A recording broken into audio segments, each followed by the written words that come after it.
There's a job in the US that pays up to $10,000 just to log into the accounts of the deceased. Not hackers. Not law enforcement. But people hired to handle what's left behind after someone disappears. They read the last messages that were never sent. Open photos that no one but the owner has ever seen.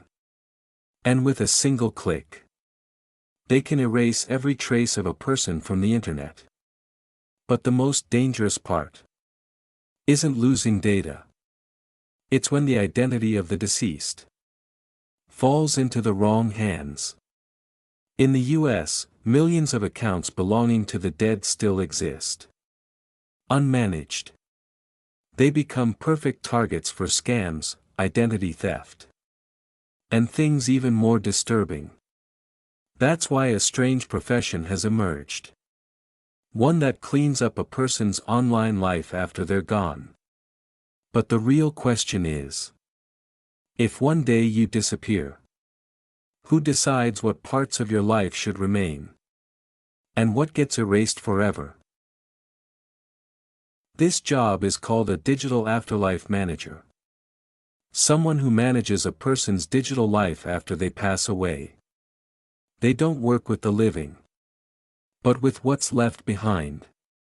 From social media accounts, to emails, to digital assets like cryptocurrency and personal data. Their task is to audit every digital trace a person leaves behind.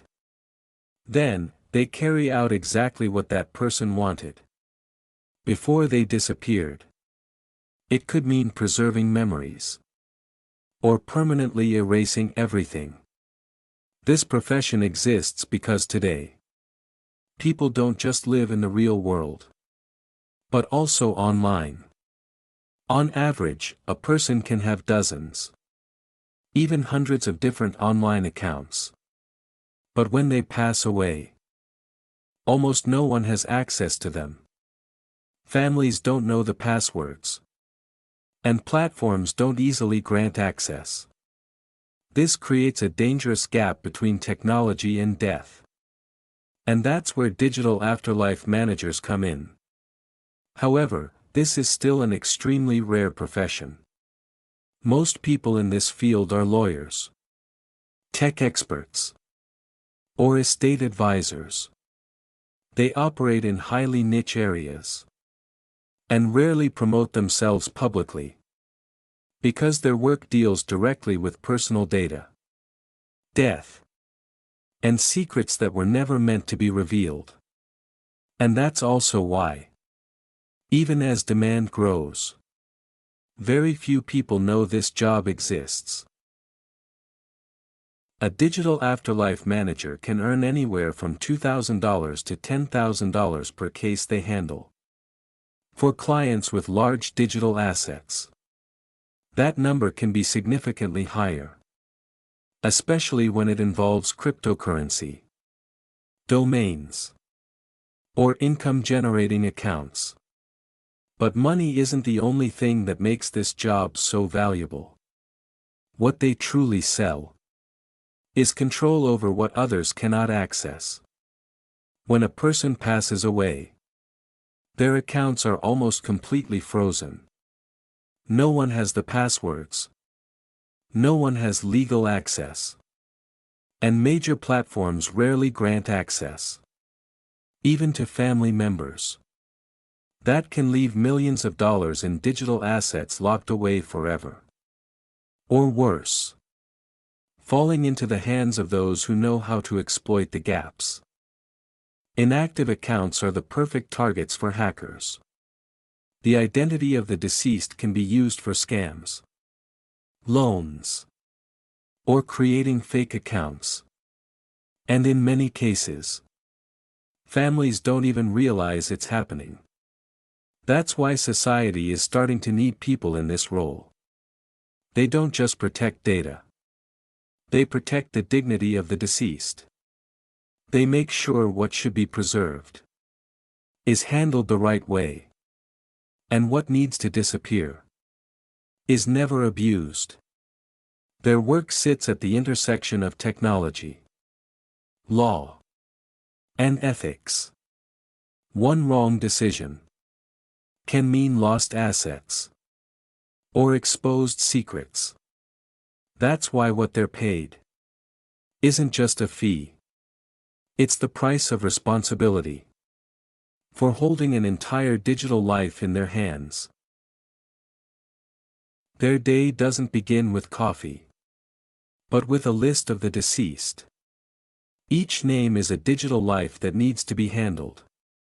They open their computer and log into dozens of different systems.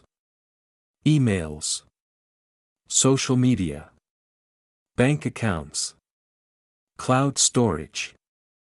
Everything must be checked carefully. They begin by listing every account the person has ever used. Sometimes, that list is longer than anyone could imagine. There are accounts that have been forgotten for years, but they still exist and can still be exploited. Then, they contact each platform to verify their authority. This process is far from simple. They must provide death certificates, legal documents, and multiple forms of verification. Each platform has its own rules, and there is no universal standard. Some cases take weeks just to access a single account. Once access is granted, the real work begins. They have to decide which accounts should be kept and which should be deleted. Photos, messages, personal data. Everything holds value. But not everything should last forever. This is the hardest part of the job, because there is no perfect guide for handling a person's memories. One small mistake can erase something a family wanted to keep, or preserve something the deceased never wanted anyone to see. On top of that, they face constant security risks. Hackers are always looking for ways to break into unattended accounts. So they must act quickly and precisely. At the end of the day, they close the final accounts. A digital life is gradually organized or erased. But their work is never truly finished. Because every day, more data is left behind. Not everyone can do this job. Those who choose this profession often come from a background in technology or law. But the most important trait is emotional resilience. Because every day, they deal with the final traces of a person's life. Not through stories, but directly. They read messages that were never sent, conversations left unfinished, photos that were saved, but never shared. These aren't just data. They are deeply personal moments. And sometimes, they are the last person to ever see them. This creates an intense psychological burden. Because they're not just handling information. They're handling memories. There are cases that stay with them for a long time. Especially when death comes suddenly. Or leaves too many things unsaid. Many in this field admit they often feel mentally exhausted.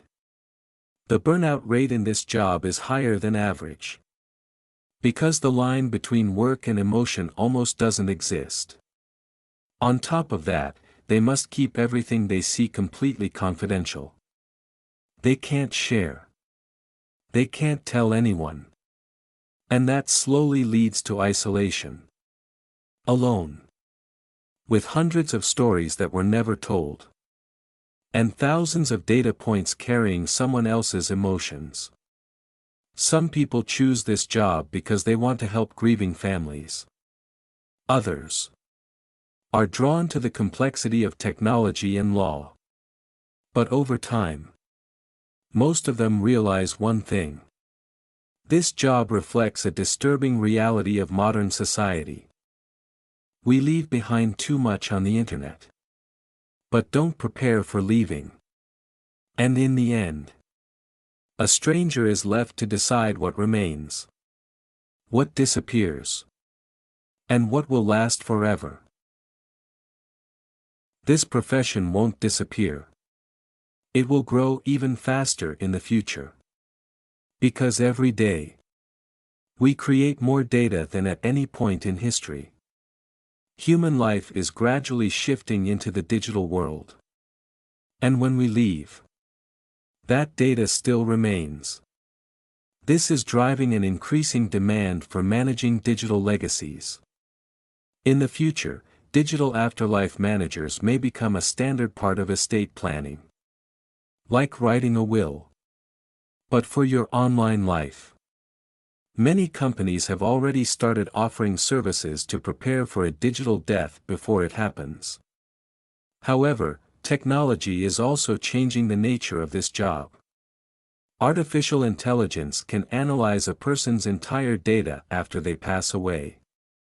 From messages, to voice, to the way they think and respond.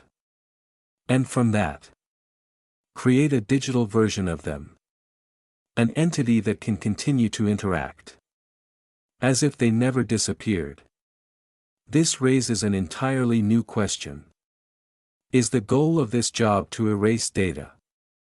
Or to preserve its existence? In the future, they may not just delete accounts.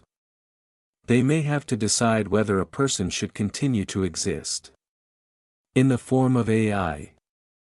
This is no longer just a technical issue. It's a question of ethics. And the limits of humanity. And as technology advances further, digital afterlife managers may become the ones who define the boundary between life and permanent existence in the digital world. In the end, everything we leave behind isn't just memories in the real world, but also thousands of pieces of data that exist on the internet. Photos, messages, and even the things we never said. All of it remains. Even after we're gone. And then, one day, a stranger will open them. They will look into your life, through what you left behind, and decide what should remain, and what will be erased forever. You won't have a chance to explain. No chance to change that decision. Everything will be in someone else's hands. So the question is no longer whether this job exists, but are you ready for it? If one day you disappear, would you want your online life to be preserved or erased, as if you never existed?